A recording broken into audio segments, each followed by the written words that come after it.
Innovation, freedom, opportunity. It's time for the School Choice Nebraska podcast. Learn more at schoolchoicenebraska.org. This is episode 9, Disruptive Innovation, Microschools. Hello, education enthusiasts. Thanks for tuning in to the podcast today. I'm really excited about this topic. I love to see innovation, especially when it comes to education and kids. And we're going to be talking a little about microschools today. But before we get there, I want to back up and talk a little about disruptive innovation. So we've been seeing all kinds of disruptive innovation in various industries over the last 20 years. And when industries experience this disruptive innovation, generally speaking, costs are brought down and the power structure changes. So what we see is the democratization of that industry. And here are a few examples. So about 25 years ago, several online stock trading companies started. We had E-Trade and Scottrade. And these companies made it possible for everyday people like us to start trading on the stock market. Before that happened, it had been very intimidating. I wouldn't have thought of figuring out how to get a broker and how to trade stocks. But when it was online in a format that was comfortable to me, it became something that I could do. And lots of people started trading stocks who wouldn't have been able to do it before or who weren't comfortable doing it before. And many more people now are investing in the stock market than were 25, 30 years ago. Another example is the disruptive innovation of on-demand printing. So it used to be that if you were going to get a book published, you had to write a proposal or maybe the whole book itself, try to get an agent. If you could get an agent, then the agent would shop it around and maybe get a publisher for you. The publisher would do some editing of your book. And so you have several steps here. And each of these middlemen would take a chunk. Standard royalties for the authors would be 15% of the sale price of the book minus 15% that the agent would take. So you have all of these middlemen who exercise control over the product and take a chunk of So Amazon and other companies have made it possible for authors to be completely in control of the publishing process. This was all made possible because we now have the technology to print on demand, which means somebody orders a book and one copy gets printed and shipped out. They don't have to print a 2,000 book print run and then figure out how it's going to be stored and distributed to bookstores. And then when the bookstores can't sell them, they get sent back and it's very complicated. So that disruptive innovation has made it possible for authors to make a lot more money because royalties are much better and to have much more control over their work. These are just a couple of examples. I'm sure most industries have experienced some kind of this disruptive innovation that is very good for the people on the bottom. It's not so great for the middlemen, but they adapt. Stockbrokers of yesteryear are now doing other things with stocks. The editors and agents still have some work, but they have found some other things to do in the publishing industry.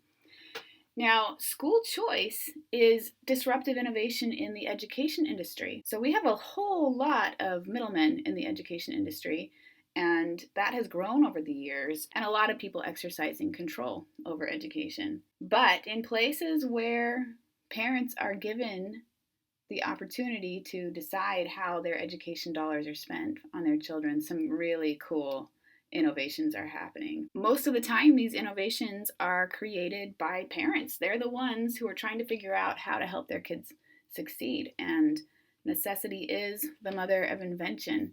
And I wanted to tell you about something that is happening in Arizona that wouldn't have happened without the disruptive innovation of school choice. There is a man in Arizona named Kelly Smith. He's a graduate of MIT. And in 2013, he sold his software company and moved back to Mesa, Arizona. And he started hosting weekly after-school computer coding clubs for his 8-year-old son. at the local public library. So his son and other kids who are interested in coding would go to these sessions. And there was so much enthusiasm for these coding clubs that before long, Kelly Smith was supporting code clubs in libraries across the country, reaching over 10,000 kids in 30 states. The article about this was recently published in Forbes. It's by Carrie McDonald, and it was just published a couple days ago, October 21st. Smith estimates that he personally worked with about 2,000 kids during his time of running the code clubs, and he became fascinated by his observations about how people learn. Here's a quote from him. "Learning is a very different thing when a human being wants to learn something than when a human being doesn't want to learn something.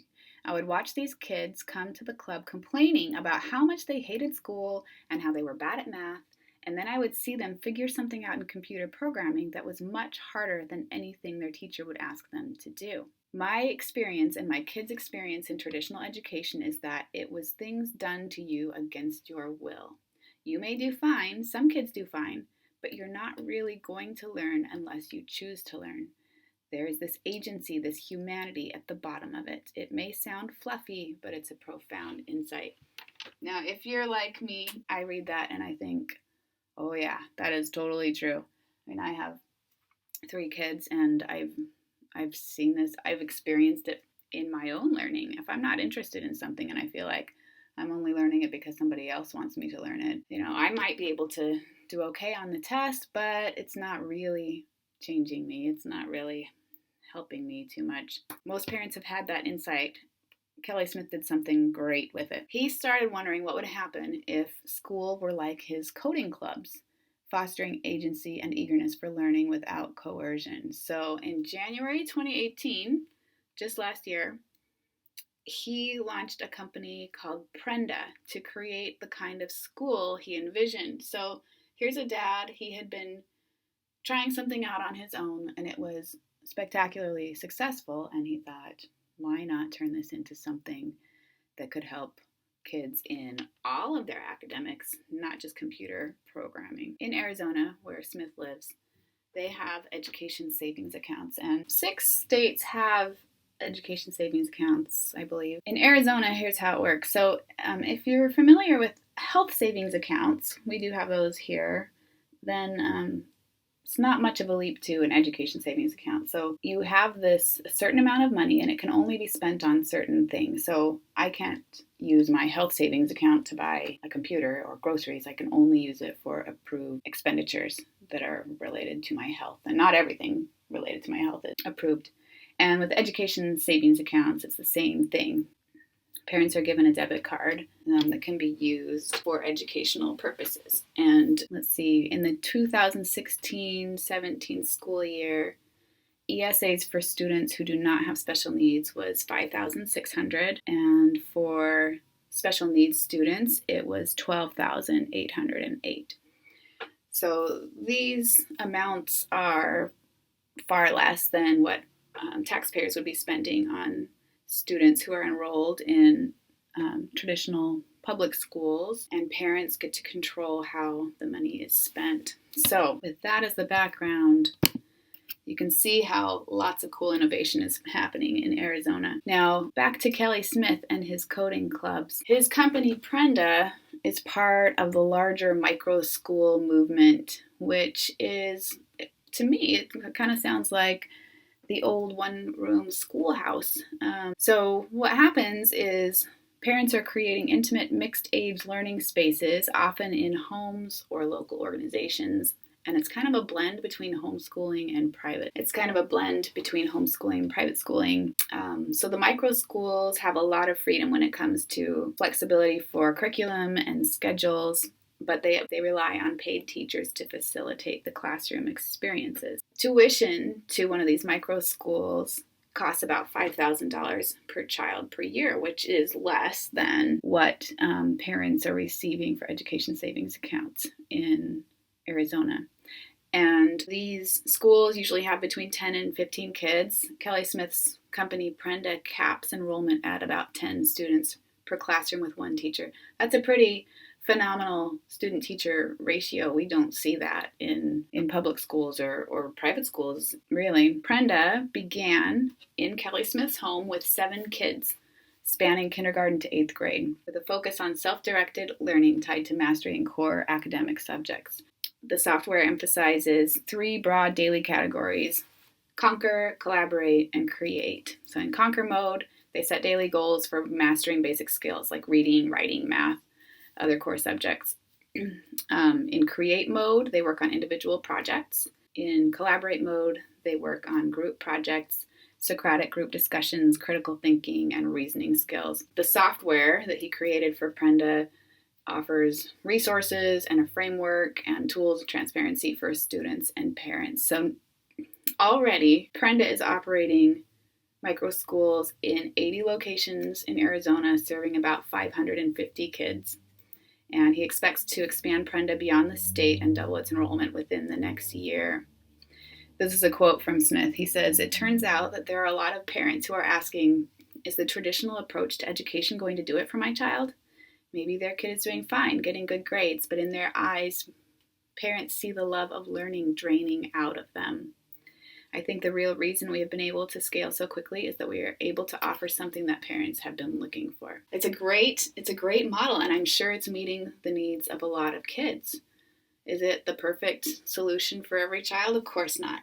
There are lots of kids who would thrive in a very different learning environment. But I love to see all of these really great disruptive innovations providing more parents with more opportunities for their kids to do well. One of my 3 kids would have loved this opportunity. My other 2 kids, I don't think so much. But it would have been awesome to have this for one of my kids. Now, I also want to bring up the fact that what we're doing with these disruptive innovations that are happening in other states are saving the taxpayers so much money. Here in Nebraska, we spend over $12,000 on each child each year, and that doesn't include bonds for building schools, so that increases the total amount. But let's say that all of a sudden we could spend half of the money we spend on some of those kids. I mean, even if only 1,000 kids wanted to do something that cost half the price, that's some serious savings. And especially when you think about, a lot of the kids who would leave the traditional public schools would be ones who were not thriving in that environment. So not only do taxpayers save money on the students who leave to go try something that's going to work better for them, but long term, we have better educated students because the ones who are falling through the cracks now get something that suits them much better. It's really a win-win. It's better for the taxpayers. It's better for the students and their parents. It also creates really neat opportunities for educators. I'm sure that there are educators who would much prefer teaching 10 students in somebody's home than teaching 30 students in the classroom at the local school. In a lot of other places, there are online charter schools, and my kids went to one, they were still at my house, but my kids used one of those in Colorado for a few years, and their teacher was a young mother who wanted to stay home with her newborn, and she was able to be a public school teacher and stay home almost all the time. She had to get a sitter sometimes when she had to do things like assessments and field trips and things like that. But with more options for kids come more options for teachers. And I love that as well. So the rough thing about disruptive innovation is that those middlemen who have been relying on the establishment and taking a portion of the funds for so long have to figure out a way to adapt to the new innovations. We see so much resistance to school choice from those are the people who resist it. It's superintendents, it's the teachers union, it's administrators. They're not the ones who are working directly with the students, and they make a lot of money. If you look at it, administrators in LPS, we have many administrators making over $100,000 of our taxpayer money each year. I mean, one of those administrators could fund the educations for many students, 20 of these kids going to Prenda. and these kids would get just what they need. So hopefully our Nebraska legislators will start to catch the vision of disruptive innovation in education. And that's all for today. Have a wonderful day. Get in touch with us at School Choice Nebraska through our Facebook page or Twitter, or our website at schoolchoicenebraska.org.